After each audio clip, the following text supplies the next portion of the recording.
Hello learners, welcome back to the Zing Institute English spoken classes. Today we are going to start and today we are going to learn very interesting topic that is past perfect tenses. It helps us to talk about the actions were completed before another one. So let's start and learn step by step. Stay tuned till the end.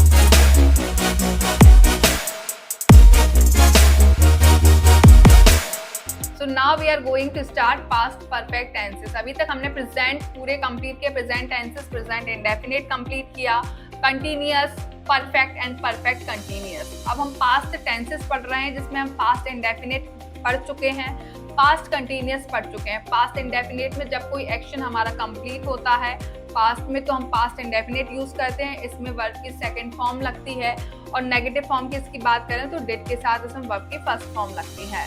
If you talk about past continuous tense तो इसमें जो past में जो पिछले समय में कोई काम चल रहा होता है तो उसमें हम पास्ट कंटिन्यूअस टेंसेस यूज करते हैं और उसमें हेल्पिंग वर्ब आपकी आ जाती है was and were plus ING form. आपके इसमें main verb was and were और इसमें वर्ब की आईएनजी फॉर्म आती है लाइक आई वॉज रनिंग, मैं दौड़ रहा था. तो ये आपका हो गया past continuous. Now we are talking about past perfect tenses. So what is the past perfect tenses? Past perfect tenses क्या होते हैं इसके कुछ हम functions देखेंगे. Now we will go to the next slide.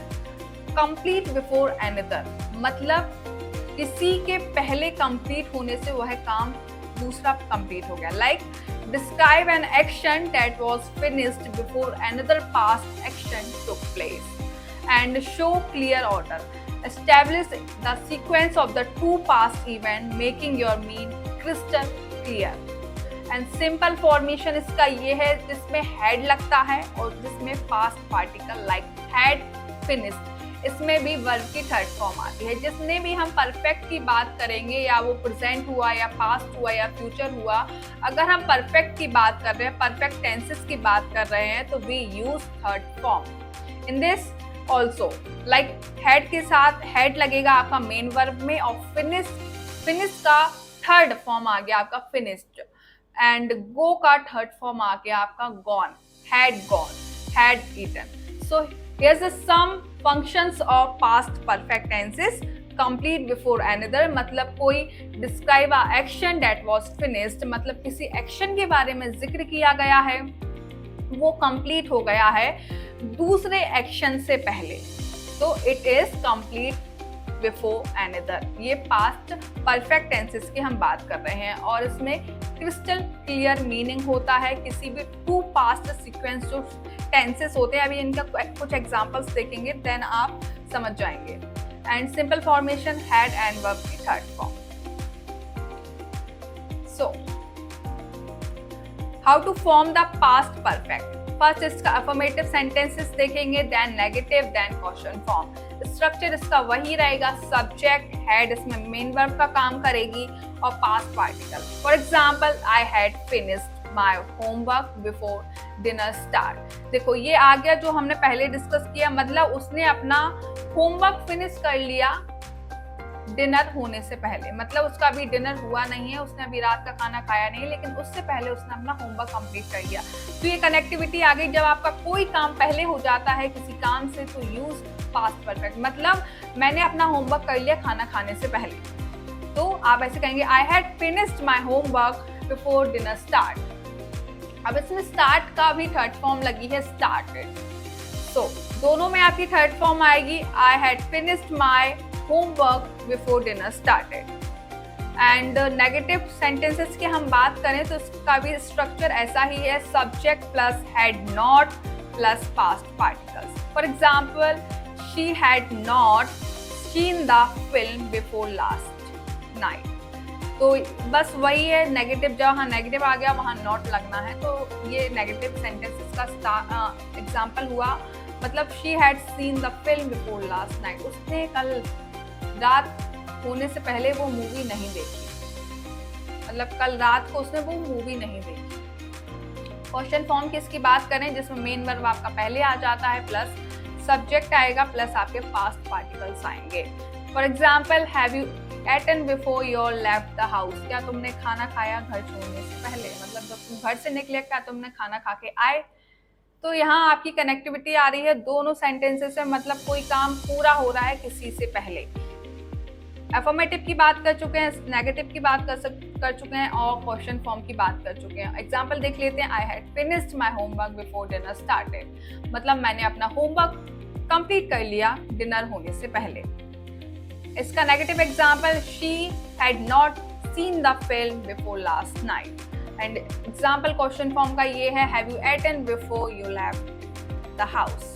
So as the some example, now we'll talk about the past perfect and simple past में क्या क्या डिफरेंसेस हैं, क्योंकि सिंपल पास्ट की अगर हम बात करें, पास्ट इंडेफिनिट की अगर हम बात करें, तो उस टेंसेस में भी आपका कोई एक्शन कंप्लीट दिखा रहा होता है। बट यहाँ डिफरेंस ये है, अगर आप पास्ट परफेक्ट की बात कर रहे हैं तो वहाँ दो एक्शन आ जाएंगे, मतलब किसी काम को करने से पहले कोई काम हो गया, यहाँ आपका पास्ट परफेक्ट यूज होगा। सिंपल पास्ट आपका वहाँ यूज होता है जहाँ एक कंप्लीशन की बात होती है, जहाँ कंप्लीटनेस की बात होती है, रेगुलर चीजों की बात होती है, वहाँ हम सिंपल पास्ट का यूज करते हैं। सो पास्ट परफेक्ट में लिखा है earlier past action and simple past में लिखा है लेटर पास्ट एक्शन। मतलब इसमें जो हमने अभी अफर्मेटिव का एग्जांपल देखा उसमें था कि मैंने होमवर्क कर लिया खाना खाने से पहले, मतलब मैंने होमवर्क कर लिया, ये आपका अर्लियर पास्ट एक्शन हुआ। और ये सिंपल पास्ट का जब यूज होता है तो हमारा लास्ट एक्शन होता है, जो हम लास्ट में कर चुके होते हैं, तो वो उसमें हम यूज करते हैं सिंपल पास्ट। अब आपको समझ आया?